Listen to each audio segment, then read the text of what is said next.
네, 사회 일단론 생활 속 정치에 대해서 학습하겠습니다. 우리가 지난 시간에 배웠던 내용은 사회 공동의 문제를 해결하는 방법에 대해서 배웠어요. 8가지 기억나나요? 사회 공동의 문제 해결 방법.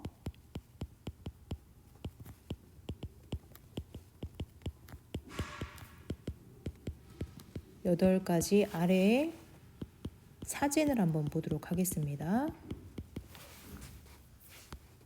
캠페인 활동도 있었고 서명운동, 요건 많이 볼 수 있죠. 그 다음에 1인 시위하는 분들도 꽤 많이 있어요. 그 다음에 누리소통방, SNS에 의견 올리기. 의견을 올릴 때는 뭐 욕설을 사용한다든지 일방적으로 비난하는 태도가 아니라 자신의 의견만을 나타내는 것이 중요하겠죠. 요것이 우리가 잘 사용할 수 있는 방법인데 주의해서 사용해야 될 거예요. 그 다음에 가장 손쉽게 할 수 있지만 가장 중요한 권리인 투표도 있어요. 공청회 참석. 선생님도 공청회를 가본 적은 없는데 보다 적극적인 문제 해결 방법이라고 할 수 있겠죠. 그다음에 직접 정당에 가입해서 하는 활동도 있을 것이고 시민단체 활동도 있을 거예요. 이렇게 8가지가 우리가 사회 공동의 문제를 해결하는 방법으로 배웠던 내용입니다. 그러면 오늘의 내용을 한번 살펴볼게요. 오늘은 생활 속 정치인데 여기 35쪽에 중요한 내용이 있으니까 같이 한번 살펴봅시다. 소용인의 가정에서 반려동물을 기르는 문제, 반려동물 기르기 문제로 가족 간의 갈등이 일어났어요. 갈등이 있을 때 그냥 있으면 안 되겠죠. 이거를 해결하는 과정. 문제를 원만하게 해결하는 과정을 뭐라고 한다고요? 맞아요. 정치라고 합니다. 정치. 요것이 정치입니다. 정치의 정의에 대해서 좀 잘 알아야 되겠죠. 정치는 뭔가 갈등이 있을 때 문제를 원만하게 해결하는 과정입니다. 그러면 우리가 생각하기 쉬운 게 뭐냐면 아까 동영상에서 봤듯이 정치는 뭔가 나라의 일 아니면 정치인이 하는 일이라고 생각하기 쉬워요. 그래서 정치는 나랑 관련이 없다라고 생각하는 사람들이 있거든요. 하지만 아니죠. 그냥 가족들 간의 문제에서도 문제를 해결하는 과정은 모두 정치라고 할 수 있어요. 그럼 정치는 우리 가까이에 있는 것이겠죠. 그래서 꼭 나라의 일만이 아니라 꼭 정치인의 일만이 아니라 우리 생활 속에 들어있는 것이 우리 생활에 있는 모든 문제를 해결하는 과정은 모두 다 정치라고 할 수 있습니다.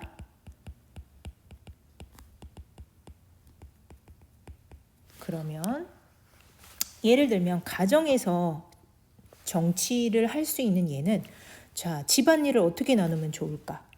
뭐 청소 같은 거, 청소는 누가 할까? 분리수거는 누가 할까? 이렇게 집안일을 나누는 과정, 이것도 정치라고 할 수 있어요. 그 다음에 외식 장소를 선정하는 일도 정치라고 할 수 있죠. 외식을 어디서 할까? 그 다음에 여행에 관해서 여행 장소, 여행 계획 이런 것들도 다 정치라고 할 수 있어요. 반려동물을 키울까 말까? 그럼 반려동물을 누가 돌볼까? 이런 문제들도 있을 수 있고요.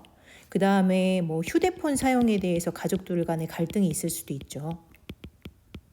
아니면 TV 시청 같은 거. 이런 문제들 여러 가지가 있을 거예요. 그러면 이제 학급에서는 어떤 정치 예가 있을까요? 지금 여기 예시에 나온 거는 청소당번 결정하기네요. 청소당번 말고 또 뭐가 있을까요? 그치. 학급에 회장, 부회장 같은 임원 선거하는 것도 선거 방법에 대한 거, 그다음에 선거하는 과정도 다 정치라고 할 수 있어요. 당연히 우리가 모여 있으니까 청소당번 결정하는 것도 정치라고 할 수 있겠죠. 자, 어디 이동할 때 줄서기 방법에 대해서도 우리가 의논을 하죠.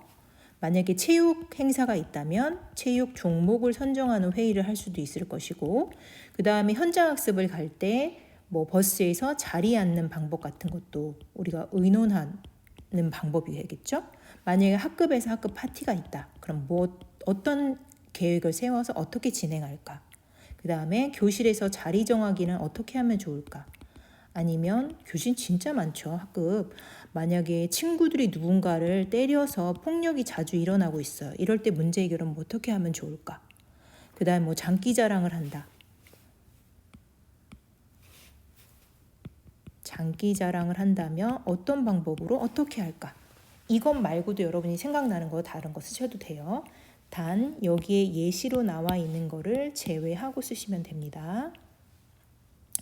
이번에는 학교에서 일어날 수 있는 정치 알아보겠습니다. 자, 막 작년에도 해봤죠. 전교 어린이 임원 선거.